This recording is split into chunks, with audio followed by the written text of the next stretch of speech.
If you've been researching visas, French visas particularly, and you still feel unsure or like confused or stuck about the whole process, I'd like to start by I want to start by saying this to you clearly. You're not failing.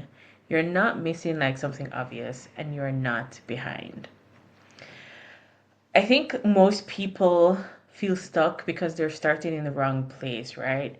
And it's not really because France is this some impossible place to move to. I think it's really about that French visas don't really work the way that you might assume that they do. I'm not going to like list visa types in this video, and I won't be able to tell you exactly which one to choose because I don't know your personal situation, and that's important when it comes to understanding the right visa that might be for you, right? But what I'm definitely not going to say, I'll try not to say is it depends and leave it there. Yes, it depends, but I'll explain some of the ways that French visas work. And I want to explain kind of like how the system tends to work based on like my experience. I've been working in French HR for several years now. I myself am a non-EU citizen and I'm living in France. I have a Jamaican passport.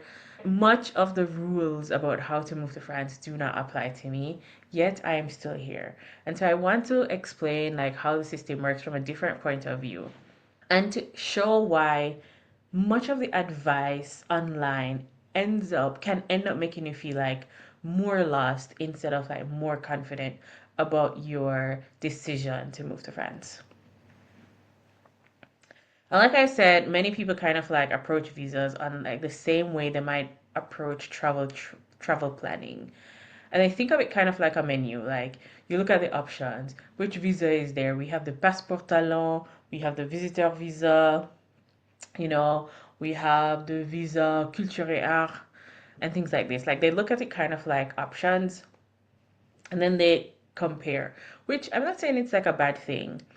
It's good to compare, but what happens is that you might end up picking the visa that seems to fit your best dream life, the life that you want to live, which comes with some benefits and it is like a useful way to do it. But almost all of the online advice kind of like reinforces this idea, right? And you see content kind of like here are five main French visas, which I do have as well.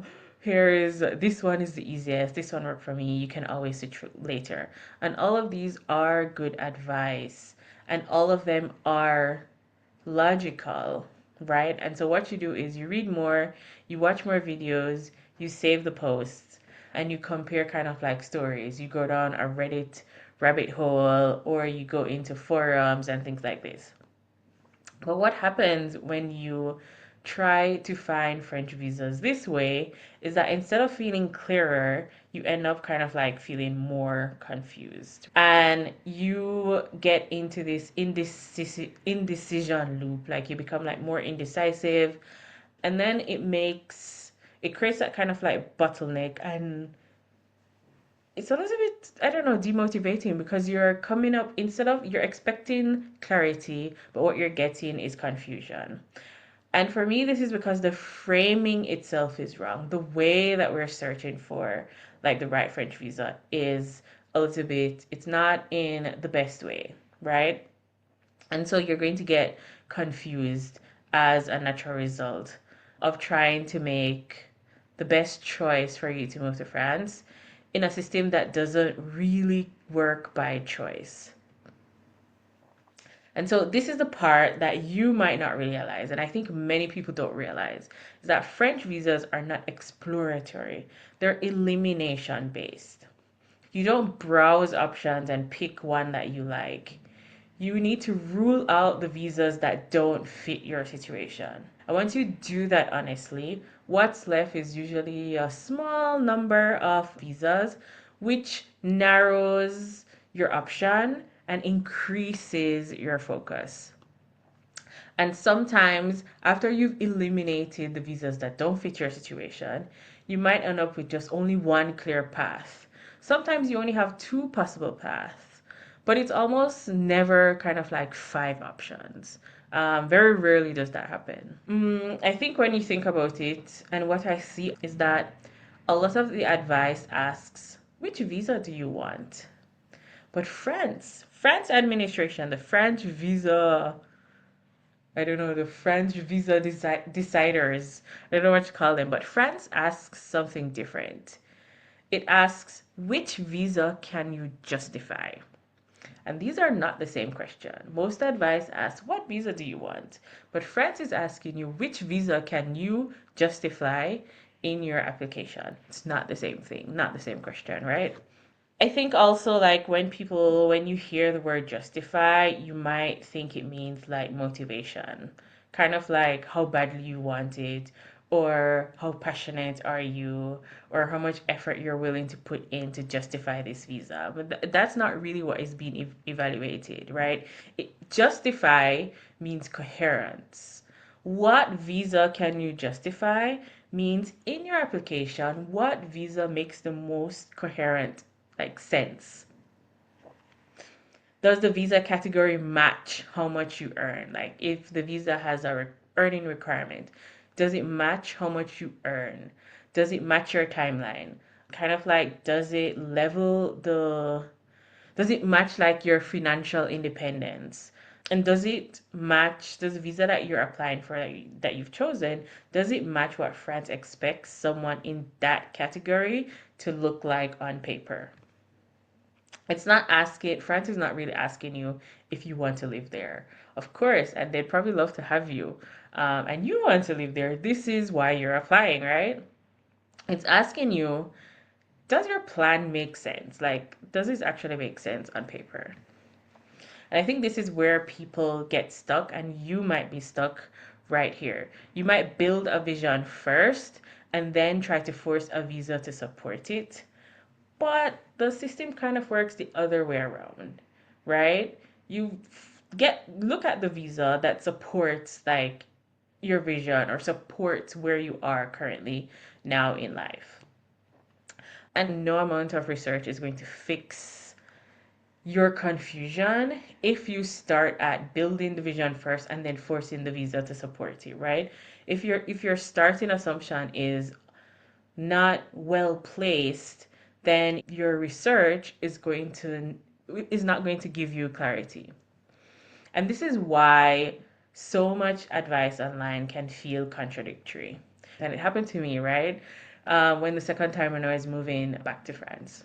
Because I moved to France twice. Like I would go online, I would go on Reddit, or I'd go on like these forums, or just like through websites and things like this. And I would see people saying, oh, this visa was easy.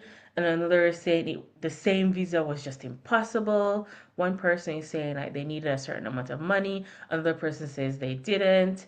And the thing is that both are valid, right? Both can be telling the truth.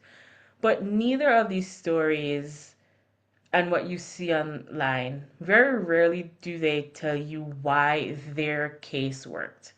The one that needed certain amount of money for the visa doesn't say why their case worked, and the other person who didn't need a certain amount of money for that same visa. Usually online, you don't get to understand the details and the nuance of why their case worked. I want to help you to understand that advice online can be anecdotal, oftentimes it's context free, and sometimes it's outdated.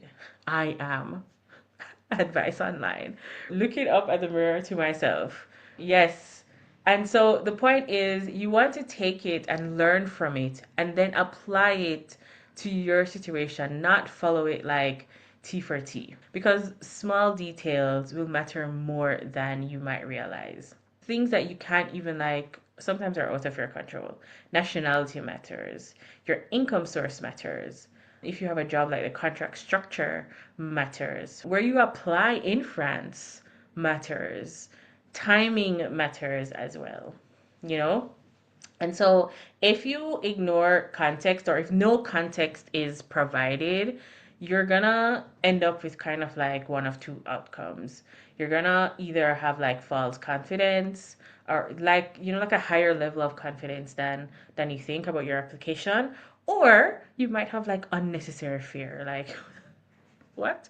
Oh my God, all of these things. None of these apply to me. I'm gonna be rejected.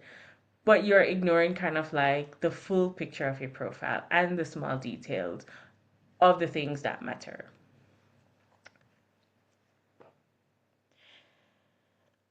I think as well, for many of you watching this, especially if you're over 35, this confusion can hit like differently.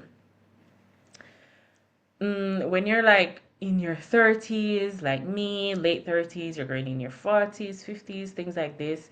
At this stage of life, you're not looking for chaos, right? And you're not looking to experiment endlessly. Of course, it comes with some sort of test and trial, but you're not like on this, you know what, I'm going to just on a never ending experiment. And sometimes you're not trying to like figure it out later. Like you want to start with clarity to be able to make the decision because you've already built stability in your current life, or this is something that you are seeking. You might have also built a life that works, even if it doesn't fully fit anymore. And so when you're online and you're searching for how to move to France and the information feels vague or it's contradictory or it's shaking, you might just like freeze up and be like, no. It just increases your fear, right? This could be you, and it isn't really because you're afraid of moving abroad. It's because you understand that reckless decisions can have big impacts on life. And so wanting clarity does not mean that, you lack courage, but it does mean that you respect your time, you respect your finances, and you respect your life. And what I see kind of like over and over and over again is people don't fail at moving to France because they're unqualified. I would say that sometimes it's because they exhaust themselves in like a research, like a I don't know, doom scroll of research, which really doesn't help, and they really get stuck because of this. And they plan around a visa that was never like realistic or not quite realistic for where they are in life and how their life shows up on paper. Sometimes they build a budget that doesn't hold up. They set timelines that kind of like collapse, or it's not long enough, or it's not realistic enough. And then when these things inevitably, losing words today, they inevitably kind of like fall apart. They don't think, oh, my starting assumption was wrong. They think maybe this just wasn't possible for me. And this is kind of like, I don't agree. It's not true. If you have if you start with a good foundation, you start with real good clarity, then you'll be able to select a visa that is more aligned to your life and how it shows up on paper. You're more able to understand real cost and budget, and you're able to set like more realistic. Oof, I was been trying to like hold back this burp. Excuse me. You're more able to set like realistic timelines for your move. And in short, most of the time, the order was wrong, right? It's not the amount of effort that you make that is the real decider, it's the order in which you make those efforts. Clarity doesn't force you to move, it doesn't lock you into a decision, but it gives you calm. And once like your visa path, once this is clear, like your budget becomes math and not like a fear-based thing. The timeline becomes like realistic and it's not overwhelming, and you're able to build in space because you understand what your timeline is now. And then your decisions start feeling like emotional kind of like impulses, right? So once you understand what your visa path is and you're doing it in the way that the France visa gods, the France visa gods. But once you understand what your visa path is and you've selected it in the way that France kind of like judges or selects, a visa that you can justify, then these decisions stop feeling like emotional. And that brings you the clarity and it regulates a lot of the fear that you might have about moving abroad better than reassurance ever will. And so that's why I say the order of how you go about your moving to France plan or your move abroad plan matters more than like the effort that you put in. Because if you're putting in effort in the wrong order, then you're just gonna get kind of like rubbish in, rubbish out. So you need to understand the order of how French visas actually work. And this is the first decision I help people make. Not which city, not where to live, not how to integrate, but which visa path is actually viable for their situation. Or if they're not quite there yet, like if there's a gap, what are the steps that they need to take to meet the most viable visa path for their situation? This is what I help people with. And I'm hosting a live workshop where we apply this logic to you. And it's not theory, it's not general advice. It's grounded in my personal experience moving and navigating 4 different visas in France. And this workshop is also grounded in my professional experience working in French HR, where I've helped quite a bit of people. Well, I handle like international mobility and sometimes visa contract cases, in addition to like other French HR admin operations work and things like this. And so I'm hosting this live workshop where we apply this logic of understanding choosing the most viable visa that you can justify for your situation based on your profile, your constraints, and your timeline. If you've been stuck, this is usually why. Once you fix the starting point, like everything else gets easier. I'll link the workshop below. And over the next few days, I'll also be breaking down the money side and the timeline side of things because those only make sense once this visa pathway part is clear. Thanks for watching. I'm Diedre, and I help women move to France to design the life that they love by choosing the right visa path that they can justify and is viable for their situation. See you next time. Ciao.